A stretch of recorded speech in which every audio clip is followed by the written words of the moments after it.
Here we go. It's March 1st, and here's over 200 of the vintage sewing patterns that I collected from the woman.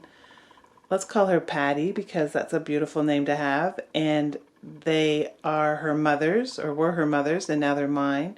And I'm so grateful that I have these. I've gone through every individual pattern, ironed them out, folded them up, made sure that all the pieces were there, and wrote any notes that might be missing items.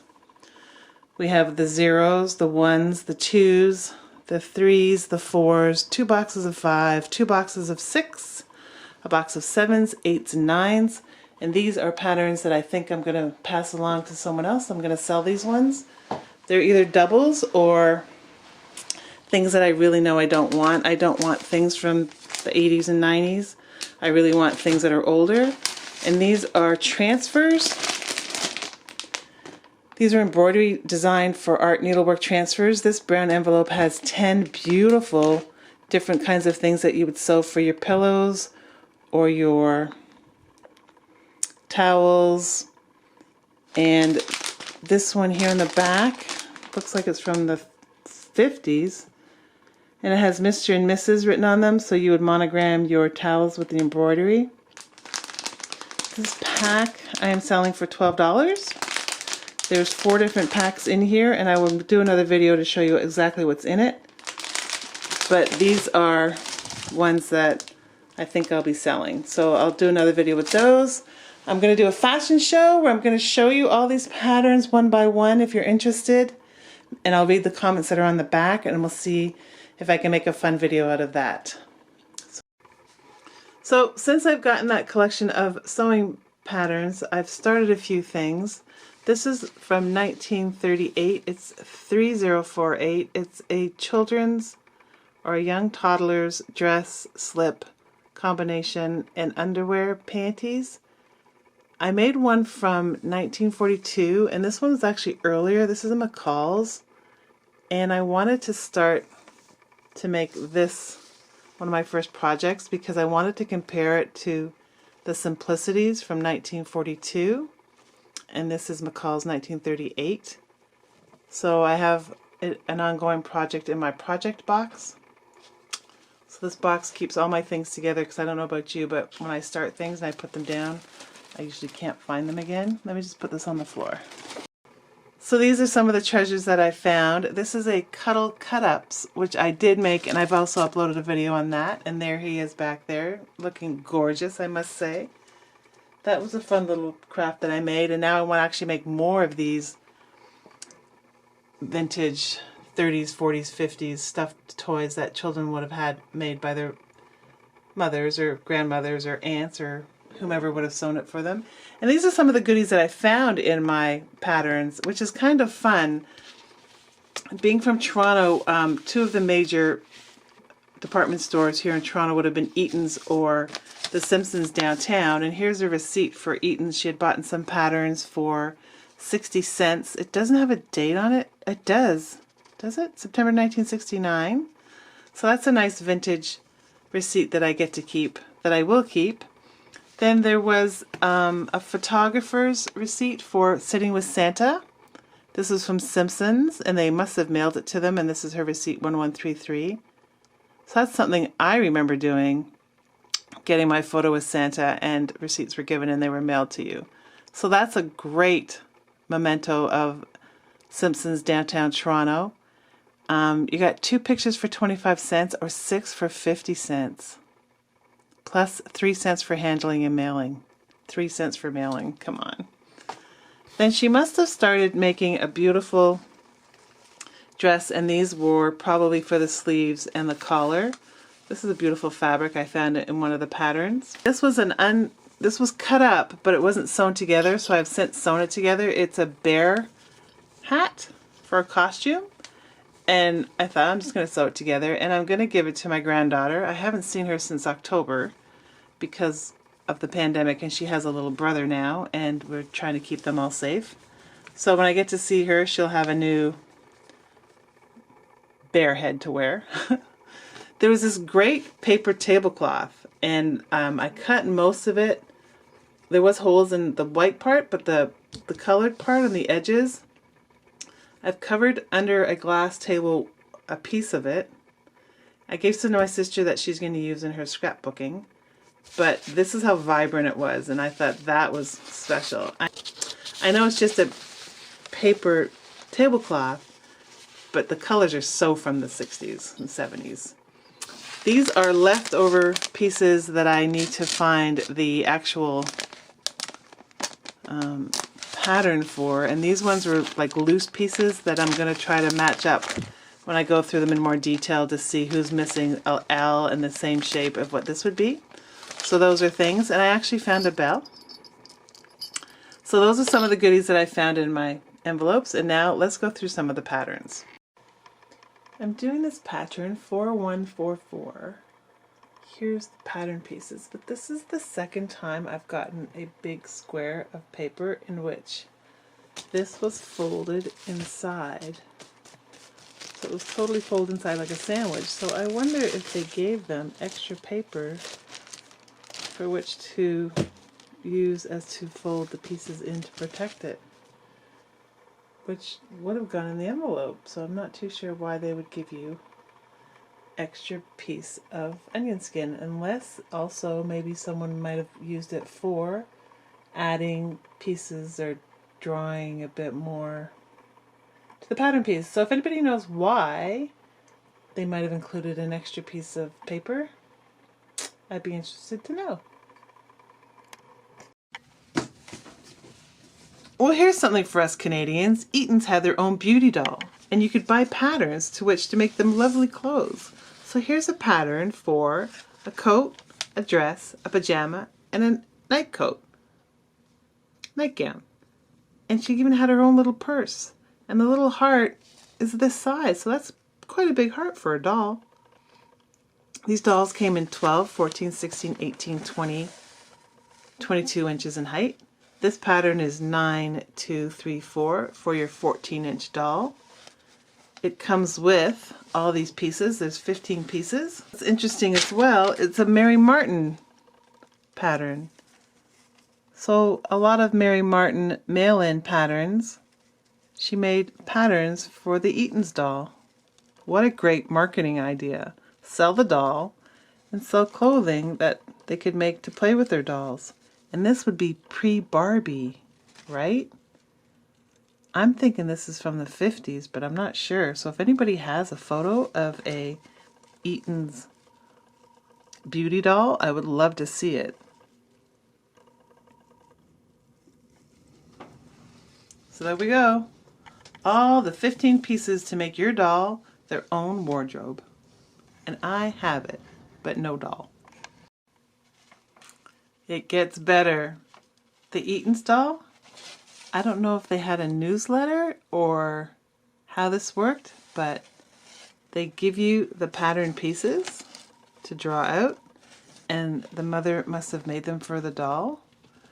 So the letter says, this is number 8, so they must have had 7 prior to this, and it's signed, yours truly, Susie Jane.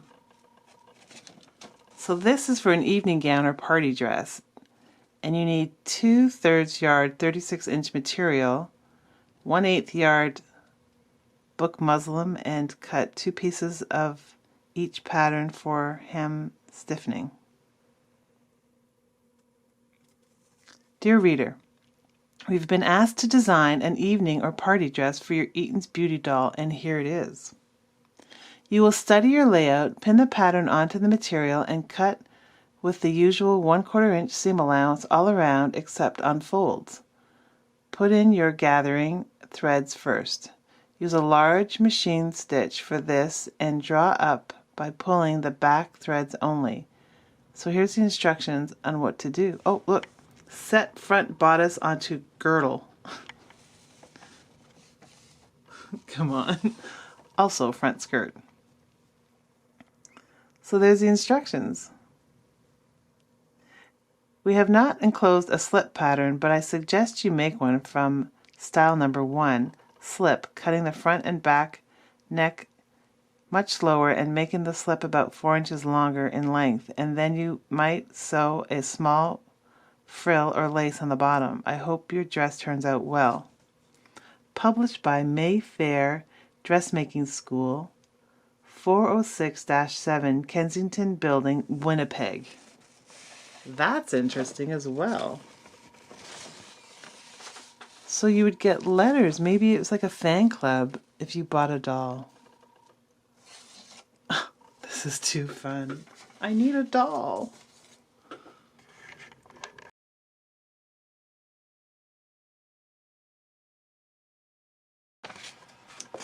We found another one.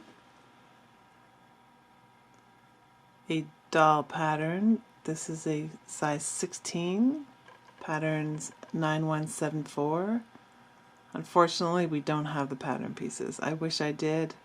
It would have had a dress. It looks like it had a petticoat and a cape and a cap and a bag and little undies.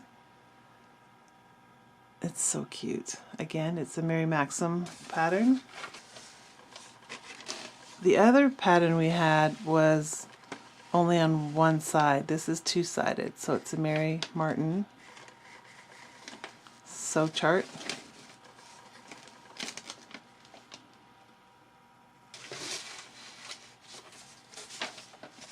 And on the other side, it gives you practical dressmaker hints for your doll clothes. McCall's 1089 from 1943. It's a doll's bridal outfit. These clothes will fit the little lady dolls and other similar dolls. First of all, they give you a pattern for the bouquet. They have a veil. Wait till I show you the piece for the veil. This is pretty intense. For 25 cents, your doll could look pretty stunning and fabulous and chic. See all those pieces? That's how many pieces you actually get. I thought they would be like repetitive pieces, but they're not. For a 13, 15, 18, or 22-inch doll. When it says 4 pieces up here, I think it means 4 sheets. And on those sheets you have different cutouts. So you would get, this is the bouquet.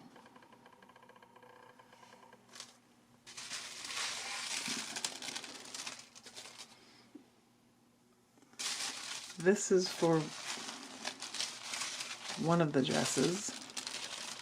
All of these little pieces here is one of the dresses. Then you have this. Then you have this sheet for another one of the outfits. Then you have another part of a skirt. This is just for the veil alone. Is that not fun? That's just the veil. And then you have another sheet for parts. And then finally you have the instructions.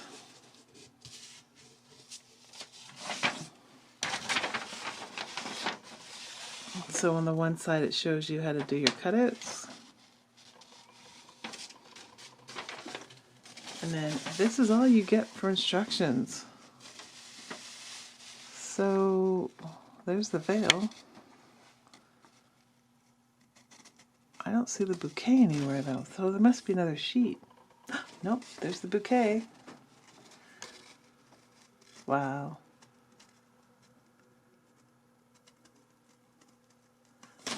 Look at the jacket, it's so good. It's so good. So there you go. Your doll can look fabulous. How to finish openings with continuous lap.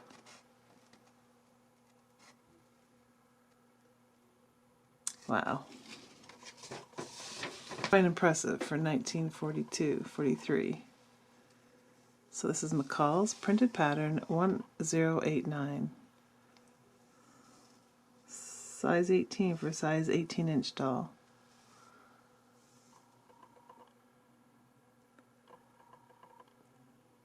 The bride. The girl going on a cruise. Girl. waking up for breakfast. That's fun.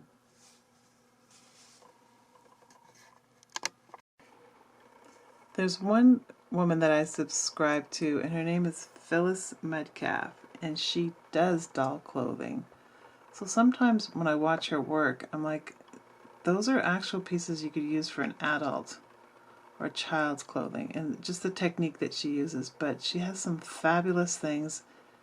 If you want to go check out how to make really amazing doll clothes and things, go check her out, Phyllis Metcalf.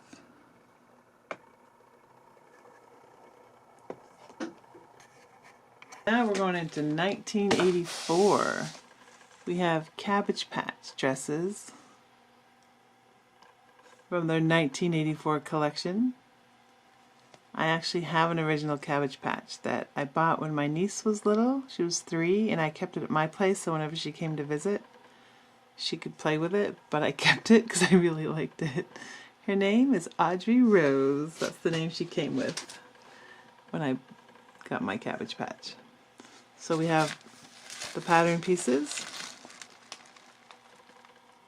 and the instructions in French and English.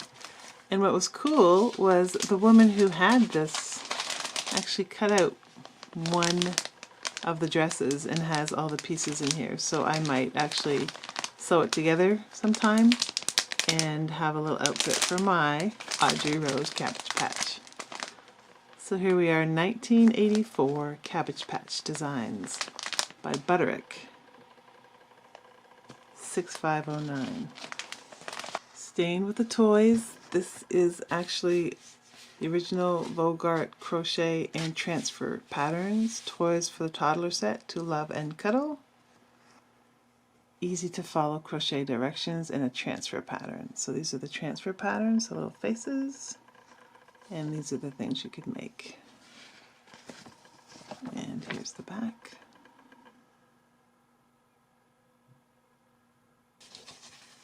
Here's the instructions. That itself is just cute. Inside you have your directions on how to crochet these little faces. Little faces. And I don't have the transfers, so it's just the pattern. Transfers never made it. But that's cute. I'll sell that for $1 or $2 just because I don't crochet. Just the packaging itself right here is cute. McCall's Comograph Transfers 1101. They're for applique animals with flower saddle bags. So you would cut the animal with your fabric and then do needlepoint for the floral part. The elephant with the little butterfly. All the animals are here.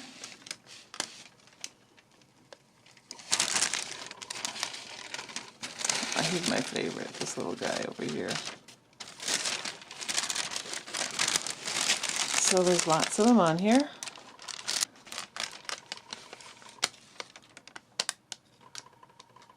So that's fun.